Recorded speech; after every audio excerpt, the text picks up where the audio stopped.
तब मुनि से रघुपति गुण गाथा, कहे कछुक सादर जगना खगनाथा। ब्रह्म ज्ञान रति मुनि विज्ञानी, मोहि परम अधिकारी जाने। लागे करन ब्रह्म उपदेशा, आज अद्भुत अगुण हृदय से देशा। अकल अनीह नाम अरूपा, अनुभव गम्य अखंड अनूपा। मन गोतीत अमल अविनाशी, निर्विकार निर्वधि सुख राशि। सोते दुताई ताई तो ही नहीं भेदा, बारी बीच गावहि वेदा। विविध भांति मोहि मुनि समझावा, निर्गुण मत मन हृदय नावा। पुनि मैं कहूँ नाई पति सीसा, सगनु उपासक करो मनीषा। राम भगति जल मन मम लीना, किमि विल गाई गुणेश प्रवीणा। सोई उपदेश कहो करिता दाया, निज नयनन देखो रघुराया। भरि लोचन बिलोक अवदेशा, तब मुनि है निर्गुण उपदेशा। मुनि पुनि कही हरि कथा अनुपा, कर्ण सगुन मत अगुण अनुपा। तब मैं निर्गुण मत कर दूरी, सगुन निरूप करिहट भूरी। उत्तर प्रति उत्तर मैं कीने, मुनि तन भय क्रोध के चीना। सुनि प्रभु बहुत अवज्ञा की, किए उपग क्रोध ज्ञान इनके ही। अति संघर्षण को जो नर कोई, अनल कपट चंदन ते होई। बारंबार सकोप मुनि करे निरूपन ज्ञान। मैं अपने वन बैठ तब करो विविध अनुमान। सियावर राम जय जय राम, मेरे प्रभु राम जय जय राम। क्रोध की दुत बुद्धि बिनु दैत्य की बिनु अज्ञान। माया बस पर छिन जड़ जीव की, समान। सियावर राम जय जय राम, मेरे प्रभु राम जय जय राम।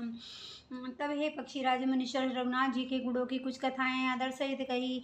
फिर वे ब्रह्म ज्ञान परायण विज्ञानवान मुनि मुझे परम अधिकारी जानकर ब्रह्मा का उपदेश करने लगे कि अब वह जन्मा है, द्वितीय है, निर्गुण है और हृदय का स्वामी अंतर्यामी है। उसे कोई बुद्धि के द्वारा भाप नहीं सकता। इस वह इच्छा रहित, नाम रहित, रूप रहित, अनुभव के जानने योग्य, अखंड और उपमा रहित है। वह मन और इंद्रियों से परे है, निर्मल, विनाश रहित है, निर्विकार है, सीमा रहित है और सुख की राशि है।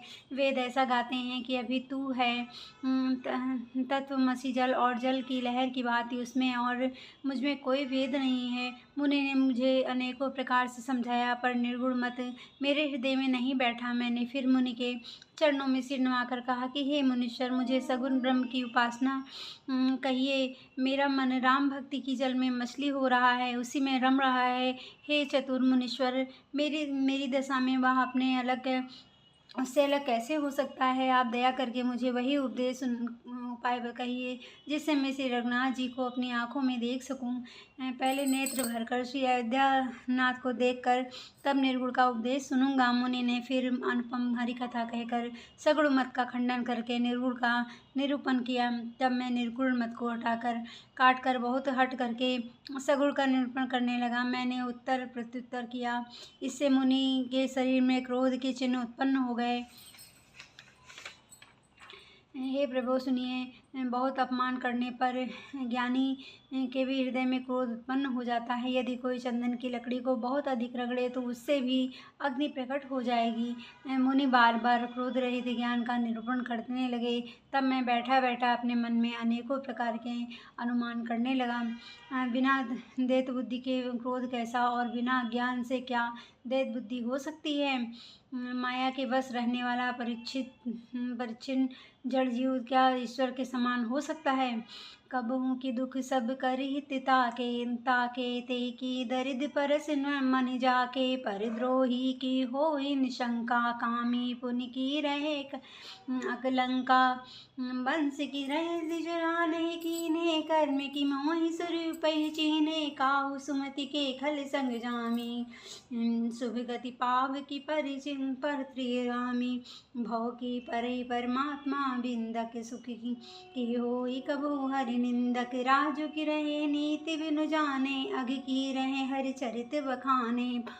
धावन पावन जस की पुण्य बिनु होई, बिनु अजस की पाए कोई। लाभ की किशु हरि भगति समाना, जे पावै श्रुति संवत पुराण।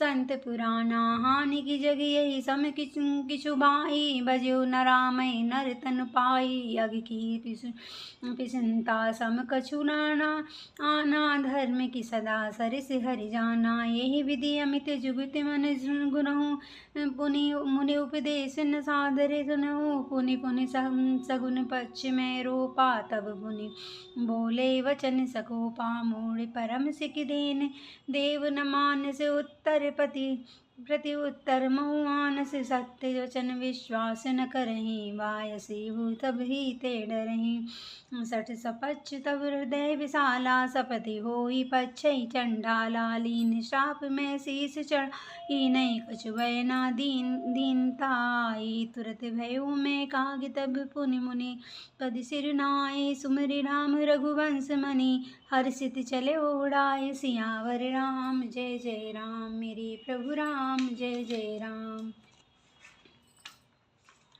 सुनि मुनि आस उमा जित राम चरण रति विगत काम मद क्रोध निज प्रभु में देखै जगत केहि जस करई विरोध सियावर राम जय जय राम मेरे प्रभु राम जय जय राम। बिना देव बुद्धि से क्रोध कैसा और बिना ज्ञान से क्या देव बुद्धि हो सकती है। माया के बस रहने वाला पश्चिम जड़ जीव का ईश्वर के समान हो सकता है। सबका हित चाहने में से क्या कोई कभी दुख हो सकता है। जिसके पास पारसमणि है उसके पास क्या दरिद्रता रह सकती है। दूसरों से द्रोह करने वाला क्या निर्भय हो सकता है और कामी क्या कलंक रहित वेदा रह सकता है। ब्राह्मण का बुरा करने से क्या वंश रह सकता है। स्वरूप की पहचान आत्मज्ञान होने पर क्या अशक्तिपूर्ण कर्म हो सकते हैं। दुष्टों के संग से क्या किसी के सुबुद्धि उत्पन्न होती है। पर स्त्रीगामी क्या उत्तम गति पा सकता है। परमात्मा को जानने वाला कहीं आत्म जन्म मरण के चक्कर में पड़ सकते हैं। भगवान की निंदा करने वाले कभी सुखी हो सकते हैं। नीति बिना जाने क्या राज्य रह सकता है। श्री हरि के चरित्र वर्णन करने पर क्या पाप रह सकते हैं। बिना पुण्य के क्या पवित्र यश प्राप्त हो सकता है। बिना पाप के भी क्या कोई अपयश हो सकता है। जिसकी महिमा वेद संत और पुराण गाते हैं। हरि भक्ति के समान क्या कोई दूसरा लाभ भी है। हे भगवान जगत में क्या उसके समान दूसरी भी कोई हानि है कि मनुष्य का शरीर पाकर भी श्री राम का भजन ना किया जाए। चुंगलखोरी के समान क्या कोई दूसरा पाप है। और हे गरुण जी दया के समान क्या कोई दूसरा धर्म है। इस प्रकार मैं अगणित युक्तियां मन में विचारता था और साथ आदर के साथ मुनि का उपदेश नहीं सुनता था। जब मैंने बार बार सगुण का पक्ष स्थापित किया तब उन्हें क्रोध युक्त वचन बोले। अरे मूर्ख मैं तुझे सर्वोत्तम शिक्षा देता हूँ तू तो उसे ही नहीं मानता और बहुत से उत्तर प्रत्युत्तर दलीलें लाकर रखता है।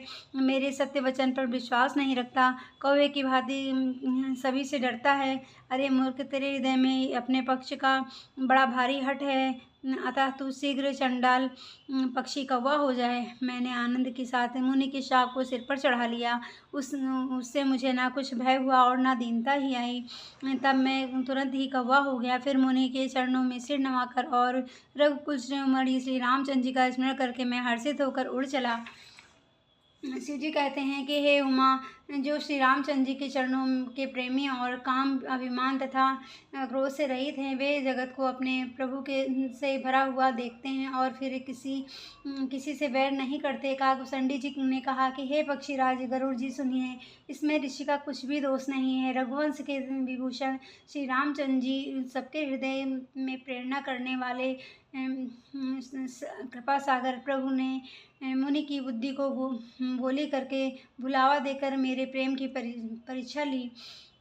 सुख खगेश नहीं कछु ऋषि दूषण करु उरु प्रेरक रघुवंश विभूषण कृपा सिंधु मुनि मति करिओरी लीन प्रेम परीक्षा मोरी मन क्रम मन वच क्रम मोहि निज जन जाना मुनि तेहि पुनि के फेरि भगवाना ऋषि मम महति दीलता देखी राम चरण विश्वास विशेषी अति विस्मय पुनि पुनि पुनि पुनि पछताई सादर मुनि मोहिलीन बुलाई मम परितोष विविध विधि कीना हर्षि राम मंत्र तब लीना दीना बालक रूप राम कर ध्याना कयो मोहि पुनि कृपा निधाना सुंदर सुखद मोहि अति भाव सो प्रथमय मैं तुम्हें सुनावा मुनि मोहि कछुक काल तहे राखा रामचरित मानस तब भाषा सादर मोहि एक, या कथा सुनाई पुनि बोले मुनि गिरा सुहाई। रामचरित सरगुप्त सुहावा शंभु प्रसाद तात मैं पावा। तोहि निज जगत राम कर जाने, ताते मैं सब कहो बखानी। राम भगत जिनके उर नाही, कबहु न तात कहो निन पाही।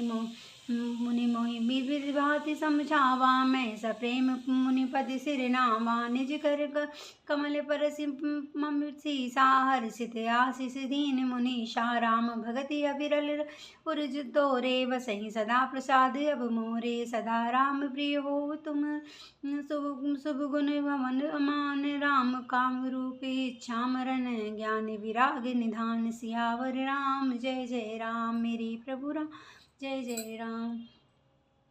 अति आश्रम तुम वसन पुनि, सुमिरत श्री भगवंत। व्यापै अंतना विद्या जो जन्म, एक प्रचंड जंत। सियावर राम जय जय राम, मेरे प्रभु राम जय जय राम।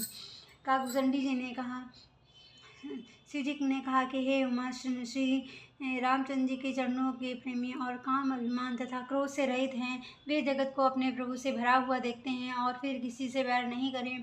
काकभूषणी जी ने कहा कि हे पक्षीराज गरुड़ जी, सुनिए, उसमें ऋषि का कुछ भी दोष नहीं था। रघुवंश के विभूषण श्री रामचंद्र जी सबके हृदय में प्रेरणा करने वाले हैं। कृपा सागर प्रभु ने मुनि की बुद्धि को भोली करके भुलावा देकर मेरे प्रेम की परीक्षा ली थी। मन वचन और कर्म से जब प्रभु ने मुझे अपना दास जान लिया, तब भगवान ने मुनि की बुद्धि भी फिर पलट दी। ऋषि ने कहा, महान पुरुषों का स्वभाव धैर्य, अक्रोध, विनय आदि और श्री रामचंद्र जी के चरणों में विशेष विश्वास देखा। तब मुनि ने बहुत दुख के साथ बार बार पछताकर मुझे आदरपूर्वक बुला लिया। उन्होंने अनेकों प्रकार से मेरा संतोष किया और तब हर्षित होकर मुझे राम मंत्र दिया। कृपा निधान मुनि ने मुझे बालक रूप श्री रामचंद्र जी का ध्यान की विधि बतलाकर सुंदर और सुख देने वाला यह ध्यान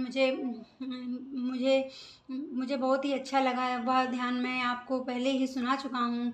मुनि ने कुछ समय तक मुझको अपने पास रखा, तब उन्होंने रामचरितमानस वर्णन किया। आदरपूर्वक मुझे यह कथा सुनाकर फिर मुनि मुझसे सुंदर वाणी बोले कि हे तात, यह सुंदर और गुप्त रामचरितमानस मैंने शिव जी की कृपा से पाया था। तुम्हें श्री रामचंद्र जी का निज भक्त जाना, इसी से मैंने तुम्हें यह सब चरित्र विस्तार से कहा है। हे तात, जिनके हृदय में श्री रामचंद्र जी की भक्ति नहीं है, उनके सामने इसे कभी भी नहीं कहना चाहिए। मुनि ने मुझे बहुत प्रकार से समझाया। तब मैंने प्रेम के साथ मुनि के चरणों में सिर नवाया। मुनीश्वर ने अपने कर कमलों से मेरा सिर स्पर्श करके हर्षित होकर आशीर्वाद दिया कि अब मेरी कृपा से तेरे हृदय में सदा प्रगाढ़ राम भक्ति बसेगी।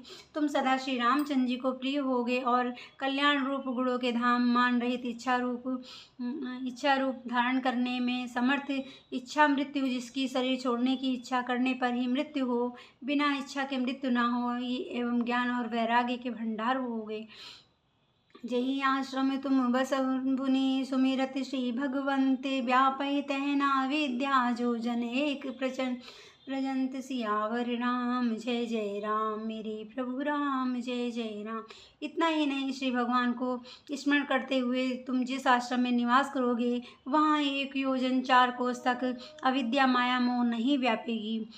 काल कर्म गुण दोष स्वभाव, कछ दुख तुमहि न व्यापहि काऊ। राम सहित ललित विधि नाना, गुप्त प्रगट इतिहास पुराना। बिनु श्रम तुम जानब सब जो, नित नवने राम पद हो। जो इच्छा करियो मन माहि, हरि प्रसाद कछु दुर्लभ नाही। सुनि मुनि आशीष सुनु मति धीरा, ब्रह्म गिरा भय गगन गंभीरा। एवं मस्तु तब वचन मुनि ज्ञानी, या मम वचन कर्म मन बानी। सुनि नव गिरा नरस मोहि भयो, प्रेम मगन सब संशय भयो। कर विनती मुनि आयस पाई, पद सरोज पुनि पुनि सिर नाई। हर्ष सहित यही आश्रम आयो, प्रभु प्रसाद दुर्लभ वर पायो। यहाँ बसत मोहि सुन खग ईसा, बीते कल्प 7 वर बीसा। कहो करो सदा रघुपति गुण गाना, सादर सुनय बिहंग सजाना। जब जब अवधपुरी रघुवीरा, धरि हैं भगत हित्य मनुज शरीरा। तब तब जाए रामपुर राम भय रहियो, शिशुलीला बुलोक मुख लयो। पुनि उर राखी राम शिशुरा रूपा, निज आश्रम आयो कर भूपा। कथा सकल मैं तुम्हें सुनाई, काग देख जैया कारण पाई। कहे तात सब प्रश्न तुम्हारी, राम भगति महिमा अति भारी। ताते आनत तन मोहि प्रिय भयो, राम पद ने निज प्रभु दर्शन पायो। गए सकल संदेश सियावर राम, जय जय राम मेरे प्रभु राम, जय जय राम। तुम सदा श्री रामचंद्र जी को प्रिय और कल्याण रूप गुणों के दाम मान रहित इच्छा अनुसार रूप धारण करके मैं समर्थ इच्छा में तुझ जिसकी शरीर छोड़ने की इच्छा करने पर मृत्यु हो, बिना इच्छा के मृत्यु ना हो, एवं ज्ञान और वैराग्य के भंडार हो। इतना ही नहीं, श्री भगवान को स्मरण करते हुए तुम जिस आश्रम में रहोगे वहाँ जोजन 4 कोस तक अविद्या माया मोह नहीं व्यापेगी। काल कर्म दोष गुण और स्वभाव से उत्पन्न कुछ भी दुख तुमको नहीं व्यापेगा। अनेकों प्रकार के सुंदर श्री रामचंद्र जी के रहस्य गुप्त मर्म के चरित्र और गुण जो इतिहास और पुराणों में गुप्त और प्रकट हैं, वर्णन और लक्षित हैं, तुम उन सबको भी बिना ही परिश्रम जान जाओगे। श्री रामचंद्र जी के चरणों में तुम्हारा नित्य नया प्रेम हो। अपने मन में तुम जो कुछ इच्छा करोगे, श्री हरि की कृपा से उसकी पूर्ति कुछ भी दुर्लभ नहीं होगी। हे धीर बुद्धि वरुण जी सुनिए। मुनि का आशीर्वाद सुनकर आकाश में गंभीर ब्रह्मवाणी हुई कि हे ज्ञानी मुनि, तुम्हारा वचन ऐसे ही सत्य हो। यह कर्म मनोवचन से मेरा भक्त है। आकाशवाणी सुनकर मुझे बड़ा हर्ष हुआ। मैंने प्रेम में मग्न होकर और मेरा वह संदेह जाता रहा। तदंतर मुनि की विनती करके आज्ञा पाकर मैं उनके चरण कमलों में बार बार सिर नवाकर मैं हर्ष सहित इस आश्रम में आया। प्रभु श्री रामचंद्र जी की कृपा से मैंने दुर्लभ वर का पा लिया। हे पक्षीराज, मुझे जहाँ निवास करते 27 कल्प बीत गए। मैं यहाँ सदा श्री रघुनाथ जी के गुणों का गान किया करता हूँ और चतुर पक्षी उसे आदरपूर्वक सुनते हैं। अयोध्यापुरी में जब जब श्री रघुवीर भक्तों के हित के लिए मनुष्य शरीर धारण करते हैं, तब तब मैं जाकर श्री रामचंद्र जी के नगरी में रहता हूँ और प्रभु की शिशु लीला देखकर सुख प्राप्त करता हूँ। फिर हे पक्षीराज, श्री रामचंद्र जी के शिशु रूप को हृदय में रखकर मैं अपने आश्रम में आ जाता हूँ। जिस कारण से मैंने कौवे की देह पाई वह सारी कथा आपको सुना दी है। हे तात, मैंने आपके सब प्रश्नों के उत्तर कहे हैं। राम भक्ति की बड़ी भारी महिमा है। मुझे अपना यह काक शरीर इसलिए प्रिय है कि उसमें मुझे श्री रामचंद्र जी के चरणों का प्रेम प्राप्त हुआ। इसी शरीर से मैंने अपने प्रभु के दर्शन पाए और मेरा सब संदेह जाता रहा, दूर हुआ। जय श्री राम।